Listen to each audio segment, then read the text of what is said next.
The next recording, the sixth, is also of the 1964 Alaska earthquake. A legal deposition was in progress at the time of the shock.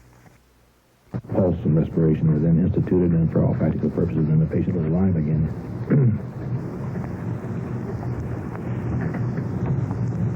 Is that clear?